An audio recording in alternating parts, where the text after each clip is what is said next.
right. So today's question is, how do life transitions affect comfort zones? Akshay, This what is do a you think? very this is a very good question because when you say like move to a different city, get a new job, there's a lot of things that'll be different. Your morning routines, night routines might be different. Your sleep schedule might be different. The things you do on a daily life will be different. The amount of work you do, that like how tired you will be at the end of the day, will be different. And like when you try a new thing, you'll also sort of go through the honeymoon phase of it, where so when you're out there, you're doing the new thing. Say you're meeting people in a new city, speaking a different language in a new city, new country, or meeting people from your new work, and all those things. So when you do it, you're like really pumped up. But then once you come back, sometimes you have to sacrifice on your sleep. Sometimes you have to sacrifice with like what you would usually do, like your usual hobbies, because it's a new place. And sometimes keeping in contact with your friends and all those things could be difficult because of time zones, because of just the fact that things are new and you don't know when to call them. You don't have a set schedule, and all those things does affect your comfort zone, because comfort zone is like comes from the word comfort. And like when it's a new place, like new place is not comfortable. In fact, like if it is comfortable, it's not a new place. It's just like another place that looks exactly like what you've already gone in the past. Like the newness is the feeling that takes away from the comfort, and it gives you other things, and sort of to plug in. But then, so once you say you take 1 month or 2 months, then you slowly get back into it. You know what's your new comfort zone, and that you might even be in a more stable place, a stable comfort zone, and you might be at a place where you'll be able to reach out for things, stepping out of your comfort zone at other things easily. Whereas like over here, you know, it might not be. That hard, and that's the biggest thing. And this is actually one of those times where maybe you shouldn't go out of your comfort zone too much, because you already will be forced to do it a lot. That's a pretty good answer, Akshay. That makes sense. So my answer is going to be, I'm going to give this in terms of a framework that I'm familiar with, which comes from Vedic philosophy, called the Purusharthas.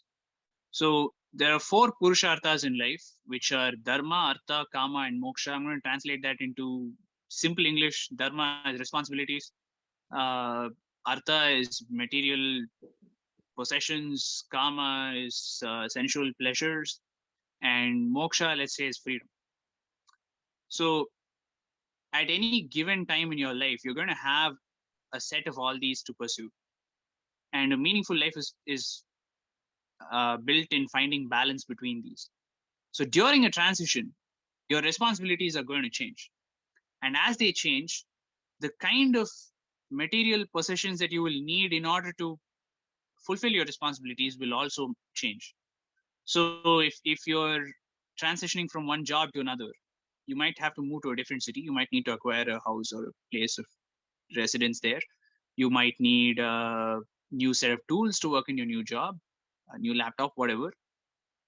So you have to think about those things, plan in advance for that, and make sure that you're spacing out your sort of more difficult tasks in the transition, so that you are giving yourself enough time to recover from each. Because part of your responsibility also is self-care, and that is a part of your dharma. So you cannot possibly neglect that. So at any given point of time in life, you have to balance between these and have enough of the karma as well. And that's not just like you know sex. It's everything from friendships to other forms of social connection, and Family any kind of ties. sensual pleasure, right? Going to a Yeah. spa and getting yourself treated, that falls under this category. Or having a board game night with your friends. So you have to do all of these things enough that you're keeping things in balance and you don't feel overwhelmed. And then there's the freedom aspect of it. If you feel that your transition is impinging on your freedom a lot, you're going to have to find ways to deprioritize some of the other aspects of this and find more freedom in other parts of your life, so that overall you don't feel like your freedom is being impinged on. So finding the balance between the four, I think, is the best way to deal with transitions, because then you will settle into a new equilibrium. And once you do, it becomes easier. Yeah. But now that we talk about this, finding friends at new place is also like a hard thing, and sometimes, this is just a statement. I'm not saying I believe in it, but like people sometimes become people pleasers because they want to be liked, they want to be validated, like when they are like at a new place. What do you think about that? Yeah, good point. Let's discuss that tomorrow. Okay, see you then. Oh, you're still here? Well, thanks for getting to the end of the video. Hey, while you're still here, make sure to like, comment, subscribe, and hit the notification bell to get new updates when we post videos. Also, make sure to check out these equally exciting videos as well. Have you pressed it yet? Come on, you have 5 seconds left. 3, 2, press it now!